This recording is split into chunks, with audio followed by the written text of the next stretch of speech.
Imagine standing alone at the gates of Arkham Asylum. Rain pours, lightning flashes, and behind those doors, Joker has unleashed hell. You've got Batman's gear and his training, but you're still human. For the next 12 hours, every inmate wants you dead. No backup, no escape. Can science, psychology, and sheer grit keep you alive in Gotham's deadliest madhouse? Time to find out.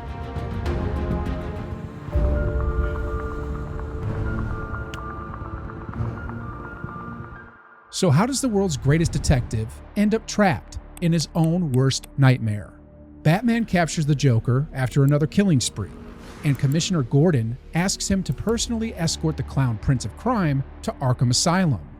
It's supposed to be a simple handover, but the moment Batman steps foot inside, the trap springs. The Joker breaks free, every door seals shut, and communications go dark. Batman's been played. The Joker wanted to be here all along.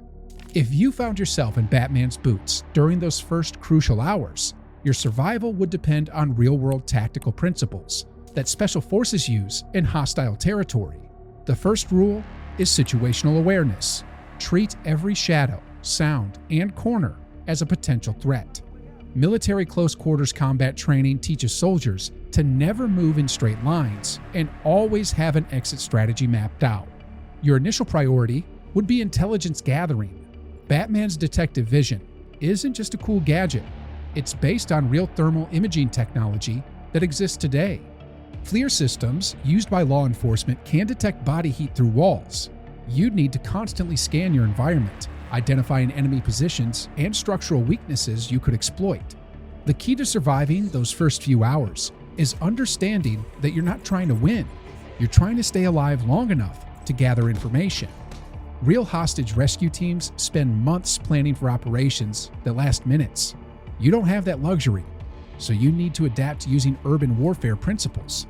Stay mobile, use cover, and never engage unless absolutely necessary. Sound discipline would be crucial. In a facility filled with mentally unstable criminals, noise travels fast and draws attention. Navy SEALs train extensively in silent movement techniques. You'd need to master moving through Arkham's creaking corridors without alerting every psychopath to your location. The psychological warfare starts immediately. The inmates aren't just trying to kill you, they're trying to break your mind. They'll scream threats and try to trigger panic responses. Counter-interrogation training teaches soldiers to compartmentalize these attacks, focusing on breathing techniques to maintain operational effectiveness under extreme psychological pressure.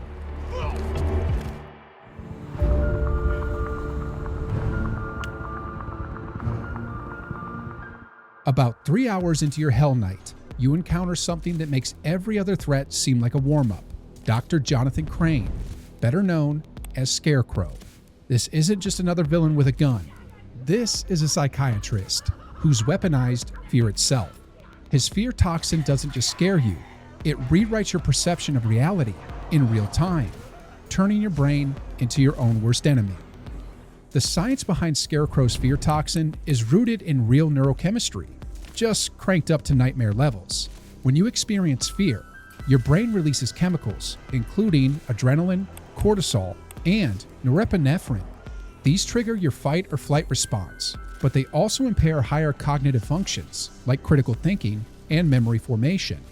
Now, imagine a chemical compound that artificially triggers this response while introducing hallucinogenic properties, similar to LSD or PCP. Real hallucinogens work by disrupting neurotransmitter systems, particularly serotonin and dopamine pathways.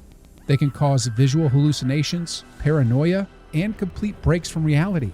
Scarecrow's toxin essentially combines the worst aspects of panic attacks with psychotic episodes.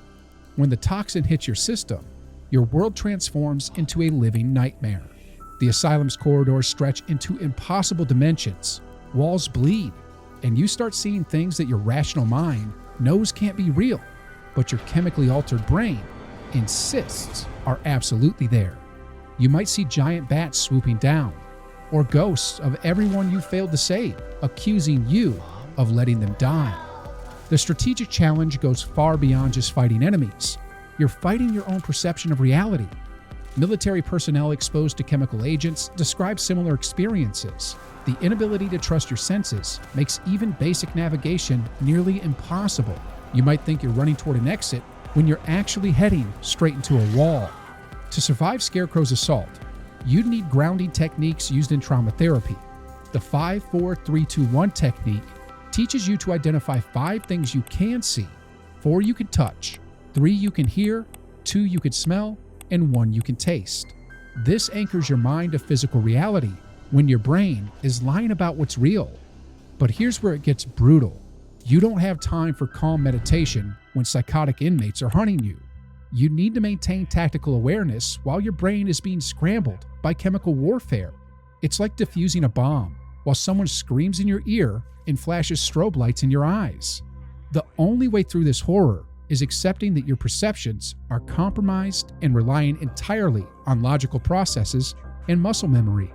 Special Forces soldiers train for exactly these scenarios, operating effectively even when their senses are unreliable, trusting their training more than their immediate perceptions.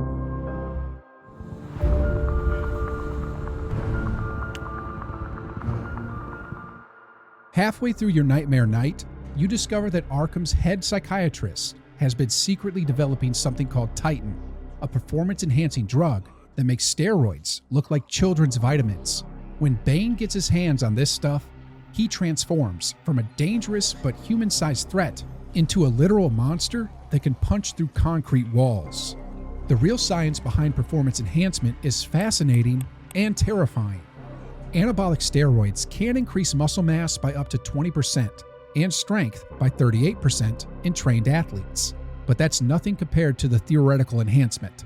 Myostatin inhibitors, currently being researched for treating muscle-wasting diseases, could potentially double or triple muscle mass by blocking the protein that naturally limits muscle growth. When someone injects Titan, their muscle mass explodes, bone density increases dramatically, and aggression levels skyrocket. From a biological standpoint, this would require massive increases in growth hormone, testosterone, and IGF-1 levels, combined with alterations to pain perception and neural firing patterns. But here's the thing about fighting someone chemically enhanced to superhuman levels. Traditional combat techniques become useless. A normal human punch can generate about 400 pounds of force. A heavyweight boxer might hit with 1,300 pounds of force. A Titan-enhanced Bane could, theoretically, generate over 3,000 pounds of force, enough to shatter bones through body armor. So, how do you fight that? You don't fight it directly. You outsmart it. Military doctrine for engaging superior forces emphasizes mobility, environmental advantages, and exploiting weaknesses. Against a Titan-enhanced enemy, your strategy would focus on hit-and-run tactics, using the environment as a weapon, and targeting structural vulnerabilities. The key insight is that bigger and stronger doesn't mean smarter or more agile. Titan enhancement comes with trade-offs. Increased mass means reduced speed. Enhanced aggression often comes with reduced tactical thinking. You need to use these limitations against your enemy, staying mobile, using cover, and forcing them to exhaust themselves. Then there's Poison Ivy's botanical nightmare. After exposure to Titan, she's transformed the greenhouse complex into a living weapon, with carnivorous plants, toxic spores, and aggressive vines that respond to her mental commands. The science here is rooted in real botanical warfare concepts. Plants have evolved chemical defenses for millions of years, creating some of nature's most potent toxins. The castor bean produces ricin, one of the deadliest poisons known. Australia's Gimpy Gimpy plant causes pain so intense that victims have committed suicide to escape it. Fighting in this environment would be like combat in an alien world where the ground itself wants to kill you. Every step could trigger pressure-sensitive root systems that alert Ivy to your location. The air becomes a weapon as toxic spores flood the atmosphere. Traditional cover becomes useless when the plants themselves are the enemy. Your only advantage would be that plants, despite enhancements, still operate on biological timescales slower than human reflexes. While a vine might crush your rib cage, it still takes time to grow, position itself, and strike. A trained fighter could potentially exploit these timing windows, but it would require perfect situational awareness under extreme stress.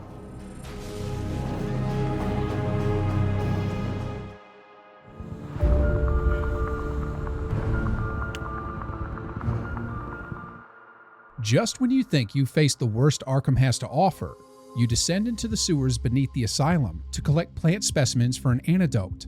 Down here, the rules completely change. You're no longer the hunter. You're being hunted by something that's more apex predator than human being. Meet Waylon Jones, better known as Killer Croc, and this encounter will test every survival instinct you never knew you had. The moment you enter Croc's domain, you're operating in pure survival horror territory. Unlike fighting enhanced humans or even mutant plants, you're now facing a creature that's been genetically altered into something between human and crocodile. Croc stands over 8 feet tall, weighs close to 700 pounds, and has skin so thick it can deflect small caliber bullets. But his jaw strength is estimated at over 3,000 pounds per square inch, enough to bite through steel. But here's the terrifying part. He knows these sewers better than you know your own home. The science behind Croc's transformation is rooted in a rare genetic condition called epidermolytic hypokeratosis, which causes severe skin abnormalities.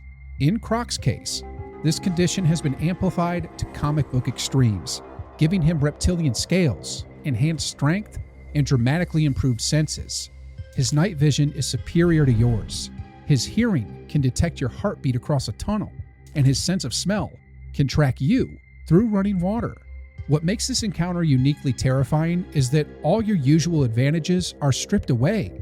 Your detective vision helps, but Croc moves through water silently despite his massive size.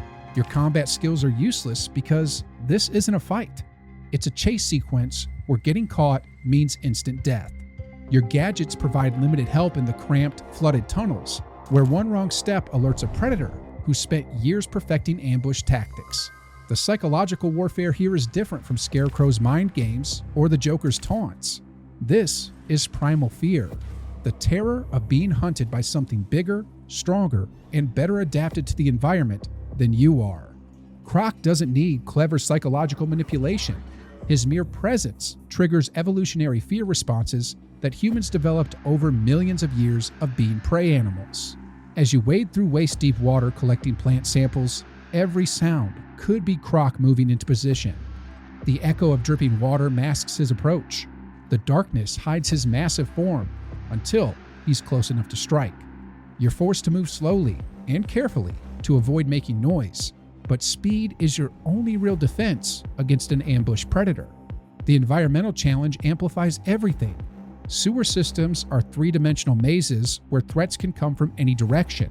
The water slows your movement while providing perfect concealment for Croc.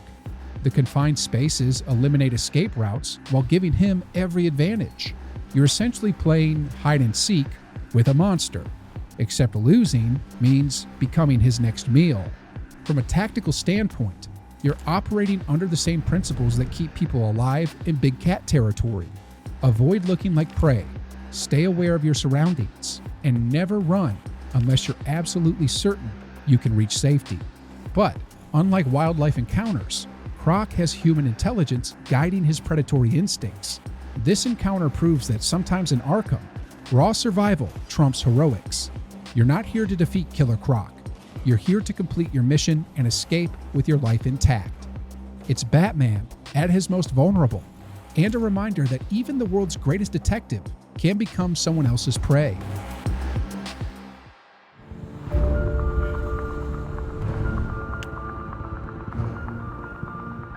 Let's talk about the brutal reality of what 12 hours in Arkham Asylum would actually do to a normal human being. Starting with your cardiovascular system. Your heart would be under constant stress for the entire night. Normal resting heart rate is around 60 to 80 beats per minute. During intense fear or combat, it can spike to 180 to 220 beats per minute. Maintaining elevated heart rates above 175 beats per minute for extended periods can cause arrhythmias, heart muscle damage, and, in extreme cases, cardiac arrest. After 12 hours of constant life or death stress, your cardiovascular system would be operating well beyond safe parameters. The stress hormone cascade would be equally devastating. Your adrenal glands would be pumping out cortisol and adrenaline at maximum capacity. 12 hours of continuous, high-level stress would flood your system with these chemicals, leading to severe adrenal fatigue, immune system suppression, and cognitive impairment. Sleep deprivation adds another layer of physiological torture. After 18 to 20 hours without sleep, cognitive performance drops to levels equivalent to being legally drunk. Your reaction times slow, decision-making becomes impaired, and you start experiencing micro-sleep episodes where your brain shuts down for seconds at a time. In a combat situation, any of these could be fatal. The physical trauma would be accumulating throughout the night. Every fight, every fall, every impact would cause micro-injuries that compound over time. Professional fighters typically limit sparring sessions to avoid accumulated brain damage, but you'd be engaging in full-contact combat for 12 hours straight. The cumulative effect on your brain from repeated impacts would be similar to severe concussion syndrome. Nutritionally, your body would be burning through energy stores at an unstable rate. High-intensity physical activity can burn 800 to 1,200 calories per hour. Without proper refueling, your blood sugar would crash, leading to hypoglycemia. Your body would start breaking down muscle tissue for energy, causing rapid physical deterioration. The psychological damage might be even worse than the physical trauma. Exposure to extreme violence, constant threat of death, and the grotesque horrors of Arkham's inmates would likely cause acute stress disorder. The human mind isn't designed to process that level of trauma continuously without breaking down. Combat stress reaction typically develops after much shorter periods of intense combat than what you'd experience in Arkham. By hour 8 or 9, most people would be operating in a state of complete exhaustion that makes effective decision-making nearly impossible. Even if you somehow survive the night physically intact, the psychological scars would be permanent. The concentrated horror of 12 hours in Arkham would likely cause complex trauma, requiring years of intensive therapy, assuming it could be treated at all. Could you really survive a single night in Arkham Asylum? Honestly, probably not. Batman pushes human limits further than anyone alive. Elite physical conditioning, unmatched psychological resilience, and strategic genius. But science shows that Arkham's horrors would break even the toughest among us. Batman doesn't just survive, he conquers. His real superpower isn't gadgets or strength. It's his relentless preparation and sheer determination to defy impossible odds. Could you handle even an hour inside Gotham's deadliest madhouse? Or would the Joker's twisted welcome party be your last memory? Tell me in the comments, hit subscribe, and stay tuned for more dives into the brutal science behind your favorite heroes and villains.